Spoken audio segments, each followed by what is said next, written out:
Hello साथियों, नमस्कार। कैसे हैं आप सभी लोग? उम्मीद करते हैं आप सभी लोग बढ़िया होंगे, मस्त होंगे, स्वस्थ होंगे। तो दोस्तों, आज की क्लास में हम लोग बात करेंगे उत्तर प्रदेश की महत्वपूर्ण खबरें जो आपके पेपर 6 के लिए बहुत महत्वपूर्ण हैं, पेपर 5 जिसको यूपी स्पेशल पेपर 5 एंड 6 बोलते हैं, और आपके प्रीलिम्स में भी इन्हें पूछा जा सकता है। तो चलिए, वीकली करंट अफेयर हम 10 अगस्त से लेके 16 अगस्त तक का जो करंट अफेयर है उसको हम कवर करते हैं। तो पहला टॉपिक हमारा है कि हम उत्तर प्रदेश से रिलेटेड जो भी चीज़ें हैं, लगभग ऐसे 4 से 5 टॉपिक्स होते हैं, उनको हम कवर करेंगे। लेकिन इस क्लास की जो पीडीएफ है वो पीडीएफ आपको कहाँ मिलेगी? तो पीडीएफ आपको यहाँ मिलेगी। जो लोग पूछते हैं कि सर इस क्लास की पीडीएफ कहाँ मिलेगी, यहाँ मिलेगी। ये हमारा इंस्टाग्राम है, ये हमारा लिंक्डइन है।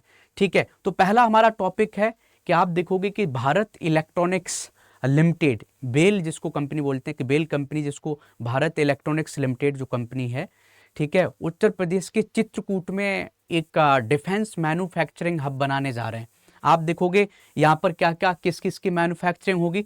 लगभग आप देखोगे इस भारत इलेक्ट्रॉनिक्स लिमिटेड कंपनी ने 600 करोड़ रुपए लगाने की बात की है।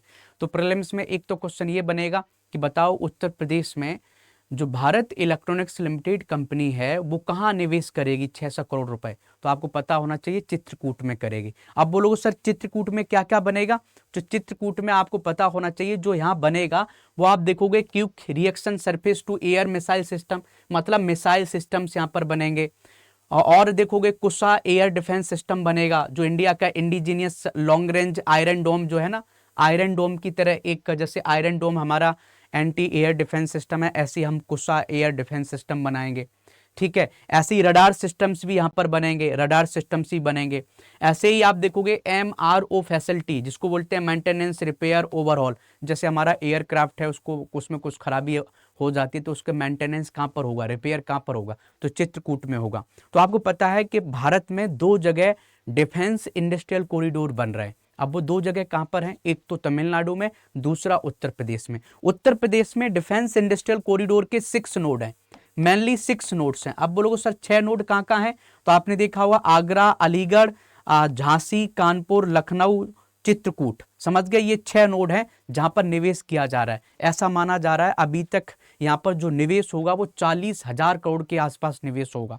उस 40,000 करोड़ में से 600 करोड़ की हमने बात कर ली कि भाई साहब भारत इलेक्ट्रॉनिक्स लिमिटेड जो निवेश करने जा रही है चित्रकूट में 600 करोड़ रुपए करने जा रही है। अब ये जो उत्तर प्रदेश में डिफेंस इंडस्ट्रियल कॉरिडोर बनने जा रहा है, इसके कारण 15,000 जॉब्स क्रिएट होंगी उत्तर प्रदेश में। और उत्तर प्रदेश का जो टारगेट है $1 ट्रिलियन की इकोनॉमी बनाना है 2030, उसमें भी बहुत बड़ा सपोर्ट होगा। ये भी बातें आप लिख सकते हैं। अब कॉरिडोर के नोट्स देख लेते हैं। आपको पता है कि अलीगढ़, आगरा, झांसी, कानपुर, चित्रकूट, लखनऊ 6 नोड हैं यूपी डिफेंस कॉरिडोर के, जिसमें कुल निवेश लगभग आप देखोगे ये अभी तक 34,000 करोड़ रुपए का निवेश आया है लगभग, और ये 40,000 करोड़ तक जा सकता है। ये भी आप लिख सकते हो। ठीक है, इसमें प्रमुख कंपनियां जो निवेश करेंगे, ब्रह्मोस एरोस्पेस हो गया, जैसे ब्रह्मोस कहां पर बनेगा? लखनऊ में। अडानी डिफेंस कंपनी भी कानपुर में इन्वेस्ट करेगी। एरोलॉय टेक्नोलॉजी हो गई, बेरीविन डिफेंस हो गया, नित्या क्रिएशन हो गया, एमीटेक इलेक्ट्रॉनिक्स हो गई। चित्रकूट में radar system, missile defence system, ये जो हथियार हैं ये यहाँ पर बनेंगे। तो कहने का मतलब ये है कि उत्तर प्रदेश का डिफेंस इंडस्ट्रियल कॉरिडोर बहुत महत्वपूर्ण है उत्तर प्रदेश के लिए। इस पर क्वेश्चन भी बन सकता है कि उत्तर प्रदेश के डिफेंस इंडस्ट्रियल कॉरिडोर के बारे में लिखिए और इसका क्या महत्व है। तो ये सब महत्व आप लिख सकते हैं और यूपी का मैप बना के अच्छे से आप इसको क्या करेंगे? एक्सप्लेन करेंगे। आगे चलते हैं। उत्तर प्रदेश की सरकार ने एक स्कीम निकाली है और आपको पता है वो स्कीम है उत्तर प्रदेश मुख्यमंत्री खेत सुरक्षा योजना। आपने देखा होगा कि आजकल उत्तर प्रदेश में बहुत से आप देखोगे कि जो हमारे आवारा पशु हैं या आवारा जो मवेशी हैं वो आजकल घूम रहे हैं, जैसे नीलगाय हो गई, गाय हो गई, बैल हो गए।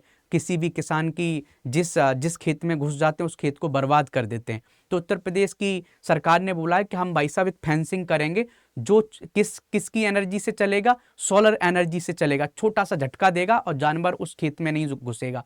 तो कोई भी सोलर फेंसिंग लगाना चाहता है तो सरकार उसका खर्चा जो है 60% जो खर्चा है वो सरकार उठाएगी और बचा हुआ खर्चा आप उठाओगे। तो ये जो सोलर इलेक्ट्रिक फेंसिंग लगाने की जो स्कीम है उसको नाम दिया गया है उत्तर प्रदेश की मुख्यमंत्री खेत सुरक्षा योजना। कि आपके खेत को सुरक्षित करने के लिए हम फेंसिंग आपको देंगे और जो भी फेंसिंग आप करोगे उसमें 60% खर्चा हम उठाएंगे। इससे क्या होगा, कोई जानवर बाढ़ को छुएगा, वैसे ही हल्का एक करंट लगेगा जिससे जानवर मरेगा नहीं, बस भाग जाएगा। ये आप लिख लेना, ठीक है जी। अब हम नेक्स्ट खबर की बात करते हैं। नेक्स्ट खबर यह है कि भाई साहब बेंगलुरु पुलिस ने एक ऑपरेशन चलाया था, ऑपरेशन मुक्ता। समझ गए? अब बोलो सर ये ऑपरेशन मुक्ता क्या है? कि जो भी अवैध प्रवासी वहां पर रह रहे हैं बेंगलोर में, उनकी पहचान की जाएगी और उनको वहां से भाई साहब निकाला जाएगा कि या सरकार को बताया जाए कि भाई जो अवैध प्रवासी हैं जो बांग्लादेश से यहाँ पर रह रहे हैं या जो रोहिंग्या मुसलमान हैं जो म्यांमार से आए हैं, वे हमारी इंटरनल सिक्योरिटी के लिए बहुत दिक्कत हो सकती है, इसलिए उनको उनकी एक डिटेलिंग, उनका डेटा इकट्ठा करना सरकार का काम है। तो ये प्रीलिम्स में क्वेश्चन पूछा जा सकता है कि ऑपरेशन मुक्ता बताओ किसने स्टार्ट किया था? बेंगलुरु पुलिस ने। क्यों किया था? अवैध प्रवासियों को देखने के लिए। अब बोलोगे सर ऐसा ही ऑपरेशन उत्तर प्रदेश सरकार ने भी चलाए, जैसे ऑपरेशन वज्रपात चलाया था, तो ये गाजीपुर और जौनपुर और चंदौली में चलाया गया था। क्यों चलाया गया था? डिजिटल निगरानी करने के लिए। ऐसे लोग जो ऐसे गैंगस्टर्स जो लोगों को डरा रहे थे, धमका रहे थे, सोशल मीडिया पर उनके पेज थे, उनको रोकने के लिए ऐसी ऑपरेशन चक्र भी चलाया था। समझ गया? और जो पहले से ऑपरेशन लंगड़ा चल रहा था उसके तहत। तो इसका क्या है कि जो आप अपराधी भाग रहे थे उनको पकड़ने के लिए ऑपरेशन चक्रव्यूह चलाया गया था। उनको ढूंढना है, रोकना है, बात करना है, कार्रवाई करना है। तो ये उत्तर प्रदेश के भी जो ऑपरेशन है ये भी आप लिख सकते हैं। इनको प्रीलिम्स में भी पूछा जा सकता है कि उत्तर प्रदेश के ऑपरेशंस बताइए जो उत्तर प्रदेश पुलिस के द्वारा चलाया गया था। समझ गए? जिसमें बहुत से अपराधियों को पकड़ा गया था, इनका भी आप जिक्र कर सकते हैं। ठीक है, ऐसे ही हम देखते हैं कि उत्तर प्रदेश जो हमारा गवर्नमेंट ई मार्केट प्लेस है, तो आप देखोगे कि जो हमारा जेम पोर्टल है इसको 10 साल हो गए, क्योंकि 2016 में स्टार्ट किया गया था। 2016 में स्टार्ट किया गया था और आज 2026 से 10 साल पूरे हो गए। तो गवर्नमेंट ई मार्केट प्लेस पर सबसे ज्यादा जो खरीदारी की है वो उत्तर प्रदेश ने किया। 1 लाख करोड़ की सामान खरीदा है गवर्नमेंट ने, उत्तर प्रदेश सरकार की जो अलग अलग ऑफिस हैं। तो इसलिए उत्तर प्रदेश सरकार को 3 अवार्ड मिले हैं गवर्नमेंट ई मार्केट प्लेस की तरफ से। तो वो कौन कौन से भाई साहब? आप देखोगे 1 लाख करोड़ से ज्यादा की खरीदारी की है, मतलब जो भी खरीदारी यहां पर हुआ उसका 30% भाई साहब उत्तर प्रदेश सरकार ने किया है। अब बोलोगे कौन कौन सा अवार्ड मिला है? एक अवार्ड मिला है भाई साहब government e marketplace overall excellence award, Uttar Pradesh को मिला है। हाईएस्ट जो वैल्यू के लिए खरीदारी की है वो भी उत्तर प्रदेश को मिला है। Best outreach initiative for capacity building ये भी उत्तर प्रदेश को मिला है। तो हिंदी वाले लोग इधर पढ़ लें, इंग्लिश वाले लोग इधर पढ़ लें। तो ये अवार्ड्स आपके प्रीलिम्स में पूछे जा सकते हैं। यही क्वेश्चन बन सकता है कि जेम अवार्ड अभी बांटे गए थे उसमें उत्तर प्रदेश को कितने पुरस्कार मिले थे? तो 3 राष्ट्रीय पुरस्कार मिले थे। और भी देखो त्रिपुरा को भी मिला है। त्रिपुरा को भाई साहब जेम सस्टेनेबल सस्टेन्ड अडॉप्शन के लिए मिला था। डीआरडीओ को आप देखोगे एमएसएमई को सपोर्ट करने के लिए मिला था। भेल कंपनी को आप देखोगे लगातार 26,000 से ज्यादा कॉन्ट्रैक्ट के लिए दिया गया था। भारत इलेक्ट्रॉनिक्स लिमिटेड को जेम एडवोकेट अवार्ड दिया गया है। तो जेम एडवोकेट अवार्ड भी पूछा जा सकता है कि किस कंपनी को दिया गया है। तो जेम एडवोकेट्स अवार्ड बेल को दिया गया है, भारत इलेक्ट्रॉनिक्स लिमिटेड को दिया गया है, ये भी लिख सकते हैं। सीआरपीएफ को भी दिया गया है, आउटस्टैंडिंग अडॉप्शन के लिए सीआरपीएफ को दिया गया है। एसएसपी जो है सशस्त्र सीमा बल, उसको प्रोमिसिंग ऑर्गेनाइजेशन के लिए दिया गया है। तो जेम पोर्टल ने अलग अलग ऑर्गेनाइजेशंस को भाई साहब अवार्ड्स दिए हैं, ये आप लिख लीजिएगा। प्रीलिम्स में पूछने के बहुत चांसेस हैं। ठीक है जी, अब आगे चलते हैं, नेक्स्ट देख लेते हैं। हाईएस्ट मिल्क प्रोड्यूसिंग स्टेट कौन बना है? आप देखोगे कई बार क्वेश्चन पूछने के बहुत चांसेस बन जाते हैं कि भारत में सबसे ज्यादा मिल्क प्रोडक्शन कौन कर रहा है, कौन सा राज्य कर रहा है? तो पहले नंबर पर उत्तर प्रदेश है। पूरे भारत का जो मिल्क प्रोडक्शन है वो उत्तर प्रदेश कितना कर रहा है भाई? उत्तर प्रदेश लगभग 15.66% कर रहा है। दूसरे नंबर पर राजस्थान आ रहा है 14% के आसपास। तीसरे नंबर पर मध्य प्रदेश। और पूरे विश्व में सबसे ज्यादा मिल्क प्रोडक्शन कौन सा देश कर रहा है? तो पूरे विश्व में 25% जो मिल्क पैदा कर रहा है वो भाई साहब भारत कर रहा है। तो विश्व में भारत और राज्यों में भाई साहब उत्तर प्रदेश। समझ गए? तो भारत में दूध उत्पादन में पहले स्थान पर उत्तर प्रदेश है, दूसरे नंबर पर राजस्थान है, तीसरे नंबर पर मध्य प्रदेश है। अब हम देख लेते हैं उत्तर प्रदेश की भागीदारी यह है। ग्राफ बना सकते हो, मेंस में कभी भी कोई क्वेश्चन आता है मिल्क प्रोडक्शन पर, तो आप देखो उत्तर प्रदेश का ऐसे करके दिखा दो कि उत्तर प्रदेश का 16% के आसपास है, 15.6% है। ये यूपी का है, समझ गए। ऐसे ही आप राजस्थान का दिखा दो, राजस्थान का भाई साहब यहाँ पर दिखा दो कि राजस्थान का कितना परसेंटेज है, जो 14.8% है। ऐसे ही आप देखोगे मध्य प्रदेश का दिखा दो, मध्य प्रदेश का कितना है, एमपी का भाई साहब दिखा दोगे 9.1% है। ऐसे करके आप डेटा दिखा सकते हो, मेंस में बहुत काम आता है, ऐसे डेटा दिखा के आपको अच्छे मार्क्स मिलते हैं। ठीक है जी। अब आगे चलते हैं कि रीजन क्या है, उत्तर प्रदेश पूरे इंडिया में सबसे ज्यादा मिल्क प्रोडक्शन क्यों कर रहा है। इसके पीछे रीजन है कि हमारे पास लाइव स्टॉक जो पॉपुलेशन है, जो भैंस गाय की जो पॉपुलेशन है वो बहुत ज्यादा है।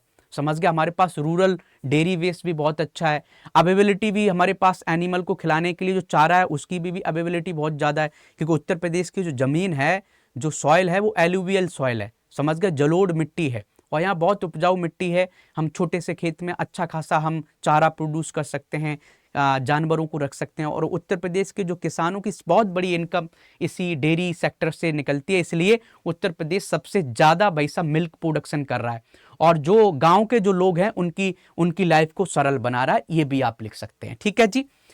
तो बहुत महत्वपूर्ण है और हमारा ये करंट अफेयर आपके काम बहुत आएगा, इसलिए बोलते हैं कि पेपर 5 और पेपर 6 में बहुत महत्वपूर्ण है। और आप चाहते हैं कि सर मैं आपसे यूपी स्पेशल पढ़ना चाहता हूं पेपर 6, तो आप आलेखन बैच को ज्वाइन कर सकते हैं। उसमें मैंने पूरा मेंस पढ़ाया है बहुत अच्छे से, तो आप उसमें डिस्काउंट आपको चाहिए तो हमारा कोड भी लगा सकते हो, योगी लाइव। ठीक है, योगी लाइव कोड लगा के आप बैच खरीद सकते हैं और मेरी मेंटोरशिप भी मिलेगी।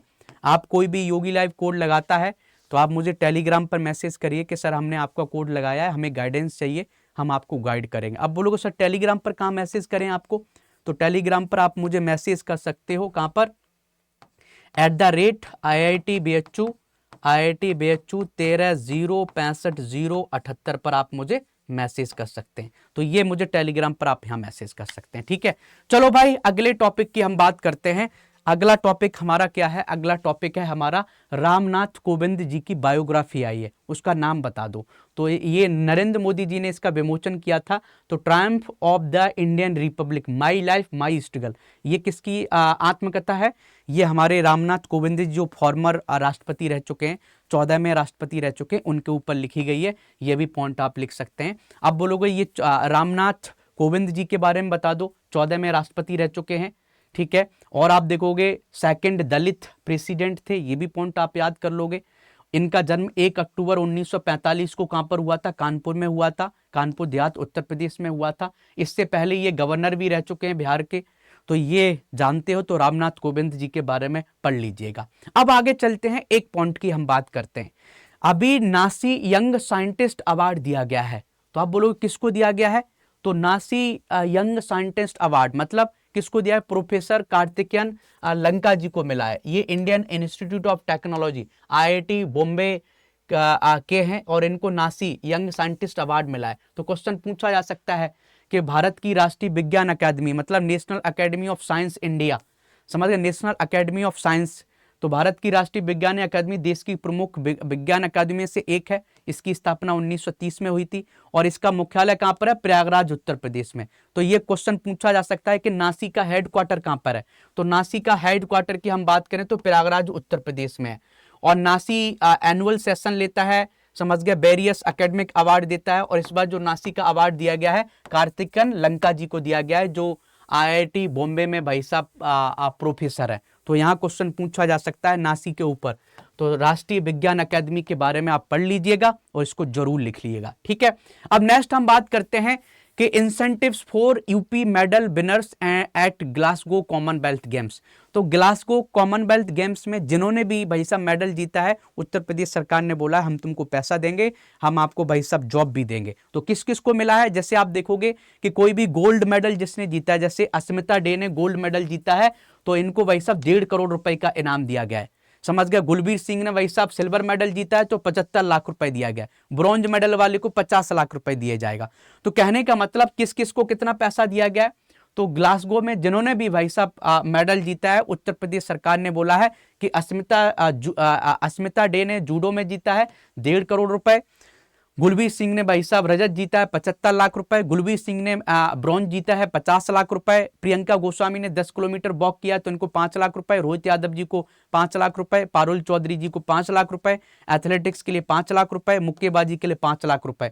तो ये ग्लासगो के प्लेयर थे और ये नेशनल लेवल के अलग अलग प्लेयर थे जिन्होंने कुछ और भी प्राइज जीते थे, मेडल्स जीते थे, इनको ये अवार्ड दिया गया है। इसको भी आप लिख सकते हैं। उत्तर प्रदेश की सरकार चाहती है कि हम स्पोर्ट्स को बढ़ावा दें, जिससे या हमारी जनता स्पोर्ट्स को फॉलो करे और उनको एक मोटिवेशन मिले, तो वो भी आगे कुछ अच्छा करे। अभी ओलंपिक भी होने जा रहा है 2036 में भारत में, ऐसी 2030 में कॉमनवेल्थ गेम्स भी होने जा रहे हैं, समझ गए, अहमदाबाद में। ये सब बातें तो पता होंगी आपको।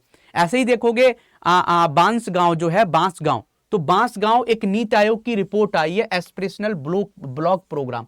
तो एस्पिरेशनल ब्लॉक प्रोग्राम में बांसगांव जो उत्तर प्रदेश के गोरखपुर डिस्ट्रिक्ट में पड़ता है, वहां का एक गांव है, इसने नॉर्दर्न इंडिया में पहली रैंक अचीव की है। तो फर्स्ट पोजीशन इसने मिली है भाई साहब नॉर्दर्न इंडिया के जोन 2 में, और इस बांसगांव को भाई साहब 1.5 करोड़ का प्राइज भी मिला है। तो आप देखोगे तो ये पूछा जा सकता है कि नीति आयोग की जो एस्पिरेशनल ब्लॉक प्रोग्राम था उसमें उत्तर प्रदेश का कौन सा गांव है जिसने फर्स्ट रैंक अचीव की है। तो इसको आपको पता होना चाहिए, उस गांव का नाम पता होना चाहिए, बांसगांव। समझ गया, बांसगांव ने जीता है। अब देखो 5 प्रमुख थीम पर काम करता है। स्वास्थ्य एवं पोषण में अच्छा काम किया, एजुकेशन में अच्छा काम किया, एग्रीकल्चर में, आधारभूत ढांचा में, सामाजिक विकास में, इनमें अच्छा काम किया, इसलिए बांसगांव को पहली रैंकिंग मिली है और 1.5 करोड़ रुपए इसको मिला है। तो आज के हमारे टॉपिक्स यहीं पर कंप्लीट होते हैं, आज की खबरें हमारी यहीं पर कंप्लीट होती हैं। और आप चाहते हैं हमारे पेड बैचेज में पढ़ना, तो आप इन बैचेज को ज्वाइन कर सकते हैं। आप आरंभ बैच हमारा 22 तारीख से स्टार्ट हो रहा है, 22 अगस्त से, तो आप इसको ज्वाइन कर सकते हैं। और डिस्काउंट आपको चाहिए और हमारी मेंटरशिप, तो आप योगी लाइव कोड को लगा सकते हैं। ये हमारा कोड है। कोई भी ARO बैच ज्वाइन करना चाहते हैं, BO बैच ज्वाइन करना चाहते हैं, टेस्ट सीरीज ज्वाइन करना चाहते हैं, कोड लगा लीजिएगा। इस क्लास की PDF आपको यहाँ मिलेगी, ये भी पता होना चाहिए, आप इसको भी ज्वाइन कर सकते हैं। इस तरीके से आज की हमारी क्लास यहीं पर एंड होती है। और जैसा हम बोलते हैं कि जिंदगी का सत्य है मृत्यु और आपके सिलेक्शन का सत्य है किताबें और पढ़ाई, और तो भ्रम है। तो पढ़ते रहिए, मेहनत करते रहिए। Thank you. जय हिंद, जय भारत।